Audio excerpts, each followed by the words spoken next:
नमस्कार, मैं राहुल गंभीर और आपका स्वागत है मानव रचना न्यूज़ में। फिलहाल नज़र डालते हैं आज की बड़ी खबरों पर। डीआरडीओ रक्षा मंत्रालय द्वारा आयोजित डेफ एक्सपो 2022 प्रतियोगिता में मानव रचना के एल्यूमिनस ने जीता पुरस्कार। मानव रचना के स्प्रिंगर लैब में हुआ एन वीवो रिसर्च सॉफ्टवेयर की वर्कशॉप का आयोजन। Doctor OP Bhalla central library में एक बुक फेयर का आयोजन हुआ। यशपाल शर्मा की फिल्म दादा लक्ष्मी की पूरी कास्ट मानव रचना में। बीजेएमसी स्टूडेंट्स ने वर्ल्ड यूनिटी डे पर यूनिटी की शपथ ग्रहण की। मानव रचना के एल्यूमिनस वेंकटेश बैच 2022 को डीआरडीओ और रक्षा मंत्रालय भारत सरकार द्वारा आयोजित डेफ एक्सपो 2022 में डेयर टू ड्रीम प्रतियोगिता में माननीय रक्षा मंत्री के द्वारा इनोवेटिव साइंटिस्ट अवार्ड से सम्मानित किया गया है। ये मानव रचना के लिए एक बहुत ही गर्व की बात है। आइए देखते हैं इस पर एक रिपोर्ट। मानव रचना के एल्यूमिनस वेंकटेश बैच 2022 को डीआरडीओ और रक्षा मंत्रालय भारत सरकार द्वारा आयोजित डेफ एक्सपो 2022 में डेयर टू ड्रीम प्रतियोगिता में इनोवेटिव साइंटिस्ट अवार्ड से सम्मानित किया गया है। ये अवार्ड माननीय रक्षा मंत्री श्री राजनाथ सिंह द्वारा प्रस्तुत किया गया था। वेंकटेश का कहना है कि राजनाथ सिंह, डीआरडीओ और रक्षा मंत्रालय ने उसे इस तरह के एक सम्मानित कार्यक्रम में भाग लेने का मौका दिया। ये उसे हमेशा उत्कृष्टता के लिए प्रयास करने के लिए प्रेरित करता रहेगा और वो मानव रचना यूनिवर्सिटी का भी आभारी है कि उन्होंने उसके इस स्टार्टअप में सहायता करी और उसका हौसला दिया कि वो अपने सपनों को पूरा कर सके। Hi, I am Venkatesh Bharti and would like to thank Manav Rachna and Department of FCA and my faculties for giving me such kind of encouragement and such kind of knowledge that today I have achieved that award. NVivo एक research software है जो research के लिए qualitative research के काम में सुविधा प्रदान करता है। इसी की एक वर्कशॉप मानव रचना के स्प्रिंगर लैब में फैकल्टी के लिए आयोजित करवाई गई थी। जानिए इसके बारे में हमारी संवाददाता प्रेरणा शर्मा की इस रिपोर्ट में। Research hub for faculty of media studies and humanities, office of dean research, council for doctoral programme ने एन वीवो सॉफ्टवेयर पर 2 दिन का 28 और 29 अक्टूबर को स्प्रिंगर लैब में एक वर्कशॉप का आयोजन किया। वर्कशॉप के मुख्य वक्ता थे deputy dean research MND university Gwalior से डॉक्टर सुमित नरूला। डॉक्टर सुमित नरूला ने बहुत सारी दिलचस्प जानकारियां और इस सॉफ्टवेयर की क्या क्या विशेषताएं हैं ये रिसर्चर्स से साझा की। एन वीवो एक रिसर्च सॉफ्टवेयर है जो कि सभी रिसर्चर्स के लिए बेहद ही उम्दा तरीके से फ़ायदेमंद है और इस माध्यम से आसानी से graph, chart, bar chart, word clouds बनाए जा सकते हैं सिर्फ एक सिंपल क्लिक से। जैसे कि किस प्रकार नकली रिसर्च पब्लिशर्स का पता लगाया जा सकता है ये भी डॉक्टर ने बताया। क्वालिटेटिव रिसर्च में थीमेटिक हैंडलिंग एक बहुत ही अहम प्रक्रिया है जिसमें ये सॉफ्टवेयर बेहद ही लाभदायक है। ये सॉफ्टवेयर किसी भी प्रकार के डेटा जैसे कि word document, PDF, pictures, database table, spreadsheet, audio files, videos, important content, YouTube video files, social media data और वेब पेजेस को बेहद ही आसान तरीके से हैंडल कर सकता है।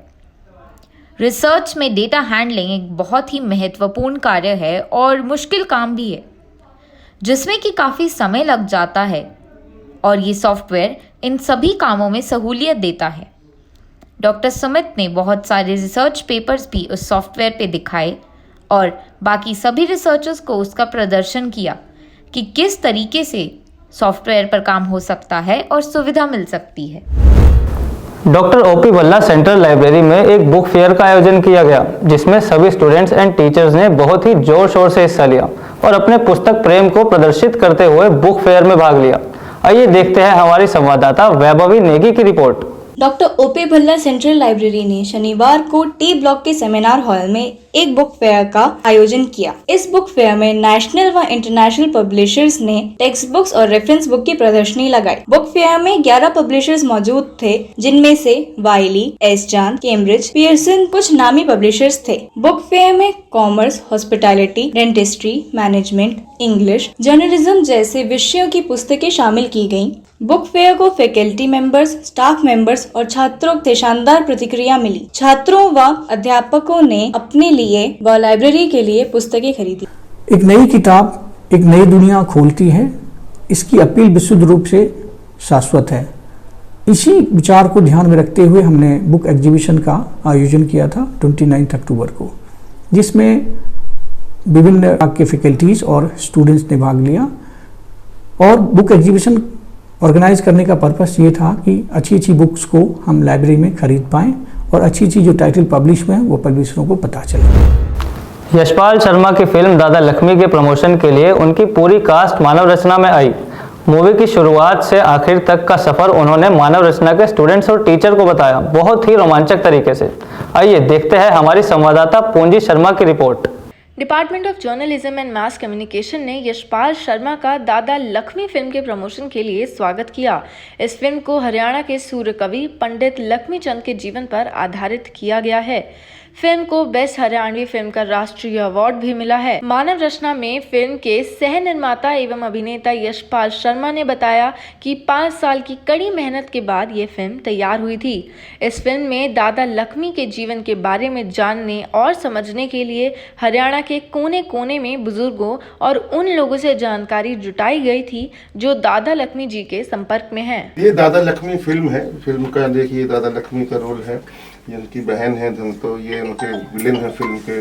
ये पिताजी हैं दादा लक्ष्मी के, ये माँ है मेघना मलिक और राजेंद्र गुप्ता जी हैं जो मानसिंह गुरु मानसिंह का रोल है। ये हीरो है हमारा लक्ष्मी जो मेरा यंग एज प्ले कर रहा है। ये बच्चा ये बचपन का रोल प्ले कर रहा है। तो इस तरीके से ये एक तीन स्टेजेस में फिल्म को दिखाया है बच्चे की। तो ये पार्ट 1 जो है ये बच्चे का है इंटरवल तक, और एंड तक जो है उसके बाद यंग लड़के का है। तो मेरा आएगा पार्ट 2 में। मेरा अभी बिगिनिंग में है 10-15 मिनट, उसके बाद मैं मर जाता हूँ, फिर ये इनकी कहानी शुरू होती है। Department of journalism and mass communication में अमरेश झा, जो कि देहरादून के स्कूल ऑफ मॉडर्न मीडिया के प्रोफेसर हैं, उनके द्वारा एक वर्कशॉप का आयोजन हुआ। विषय था human machine convergence and the intermediatised communication. देखिए हमारी संवाददाता नियति अग्रवाल की रिपोर्ट।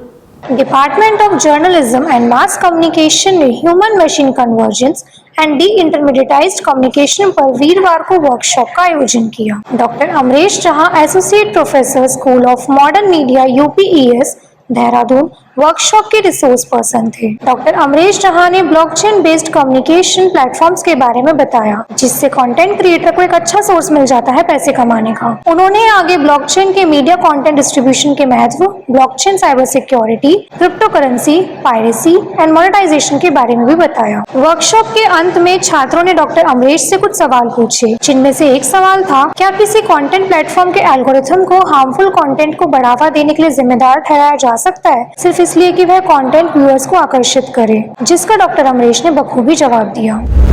हर साल सरदार वल्लभ भाई पटेल के जन्म दिवस पर यूनिटी डे मनाया जाता है। इसी अवसर पर बीएजेएमसी के स्टूडेंट्स ने यूनिटी डे पर शपथ ग्रहण की। देखिए हमारी संवाददाता प्रेरणा शर्मा की रिपोर्ट। मानव रचना के बीएजेएमसी के स्टूडेंट्स द्वारा सोमवार 31 अक्टूबर 2022 को यूनिटी की शपथ ली गई।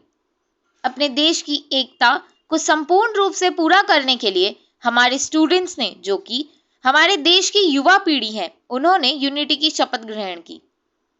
शपथ ग्रहण समारोह में छात्रों को दिखाई गई Sardar Patel architecture of integration नामक एक ऑनलाइन प्रदर्शनी के माध्यम से सरदार वल्लभ भाई पटेल के जीवन और देश में योगदान की झलक स्टूडेंट्स को दिखाई।